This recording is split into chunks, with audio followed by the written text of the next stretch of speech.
Hello and welcome back to my YouTube channel. मैं चंदन कुमार आप सभी को फिर से एक बार अपने यूट्यूब चैनल पर स्वागत करते हैं।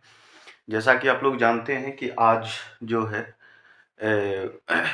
ध्वनि का जो चैप्टर आप लोग को बाकी था क्लास 9th का, तो उसको लेकर के हम लोग आज इस पर डिस्कस करेंगे। ध्वनि जो जिसे हम लोग इंग्लिश में साउंड कहते हैं, यह ऊर्जा का एक रूप होता है जो तरंगों के रूप में संचलित होता है। हम लोग जैसे बोल रहे हैं या हम लोग जाकर के कोई लाउड स्पीकर या साउंड, इस प्रकार के जो हम लोग किसी चीज को, वैसे माध्यम को जिससे ध्वनि उत्पन्न हो रहा है, तो उसको हम लोग या तो बोल करके या जो है मैनमेड जो है जैसे साउंड है उसको बजा करके जब उसको हम लोग करते हैं तो कोलाहल सा उत्पन्न होता है। तो इस कोलाहल को ही हम लोग क्या कहते हैं, ध्वनि कहते हैं। अब देखो, ध्वनि जो है कंपन द्वारा उत्पन्न होता है। जब हम लोग बोलते हैं तो बोलने के साथ में कंपन होता है।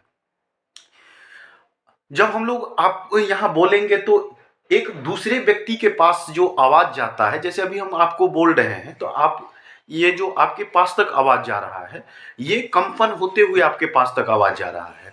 वैसे हम लोग बोलेंगे, अगर इसी चीज को अगर चांद पर किया जाए तो क्या होगा कि आप तक आवाज नहीं जाएगा। इसका मुख्य कारण होता है, अब इसमें एक माध्यम होता है।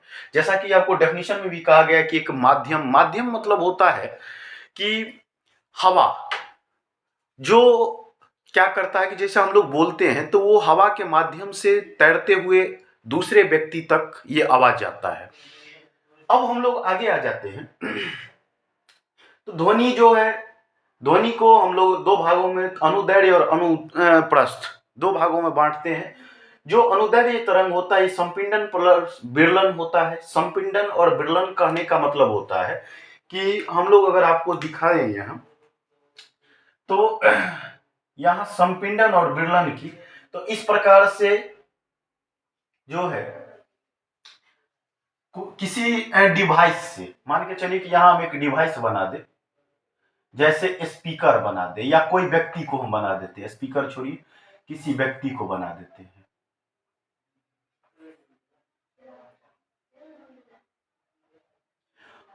और ये जो है बोल रहा है, बोल रहा है तो इसके मुख से जो है आवाज निकल रहा है। तो वो आवाज जो है एक ऐसे से करते हुए, यानी बहुत नजदीक नजदीक में, यहां इस रेंज में जो है, इस रेंज में बहुत तेज से आवाज निकल रहा है, जबकि यही आवाज यहां आकर के बहुत हट हट करके आवाज आ रहा है। तो संपीड़न ये हो गया, जबकि ये वाले माध्यम जो हो गया, इसे हम लोग विरलन कहते हैं।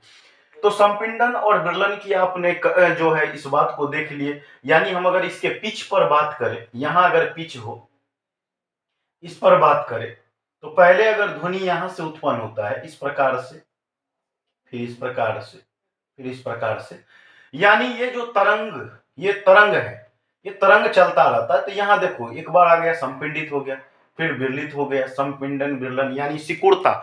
एक ही बात को समझिए कि कब क्या होता है, नजदीक में जो रहता है पहले सिकुड़ता है, फिर फैलता है, सिकुड़ता है, फैलता है।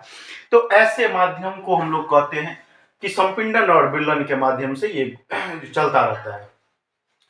अब हम लोग आगे आ जाते हैं, तो यहां देखिएगा, तो इसके अभिलक्षण की जब बात करते हैं, ध्वनि की अभिलक्षण की जब हम लोग बात करते हैं, तो ये इसका अभिलक्षण है कि तरंगदैर्घ्य होगा, आवृत्ति होगी, आवर्तकाल होगा, आयाम होगा, वेग होगा।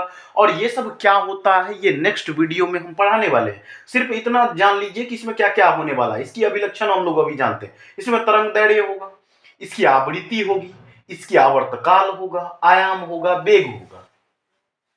अब हम लोग यहां जाते हैं, तो ध्वनि जो है परावर्तित होता है। जैसे हम लोग बोलते हैं, तो बोलने के बाद आपके कान तक जाने का अर्थ होता है कि आपके कान, हम जो यहां से बोले तो आपके कान में जाकर के टकराता है, तो आप इस बात सुनते हैं। अगर आपके कान में नहीं टकराए तो आप नहीं सुनिएगा। तो ध्वनि परावर्तित होती है। जब हम लोग बोलते हैं, किसी दीवार के पास अब अगर खड़ा होकर के बोलिए, तो धड़ से आप बोलिएगा, उतना तेजी से आवाज आपके पास आएगा, आप सुनिएगा। लेकिन आप दूर से खड़ा होकर किसी हॉल में बोलिएगा, तो कुछ देर के बाद रिपीट साउंड आएगा, ये तुरंत नहीं आएगा, कुछ देर के बाद रिपीट साउंड आएगा, यानी ध्वनि को उस दीवार तक, आपके जिस छोर पर आप खड़े हैं उस छोर से दूसरे छोर के दीवार तक ध्वनि को पहुंचने में, वहां से टकरा करके वापिस आने में जो समय लगेगा, तो वो जाकर के दोबारा आपको आवाज सुनाई देगा।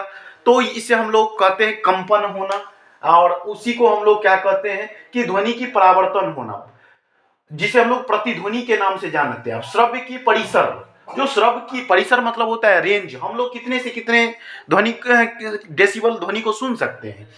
तो 20 हर्ट्ज से 20,000 हर्ट्ज तक के ध्वनि को हम लोग सुन सकते हैं, इसके बाद के ध्वनि को हम लोग नहीं सुन सकते। 20 हर्ट्ज से नीचा और 20,000 हर्ट्ज से ऊपर के ध्वनि को हम लोग नहीं सुन सकते हैं।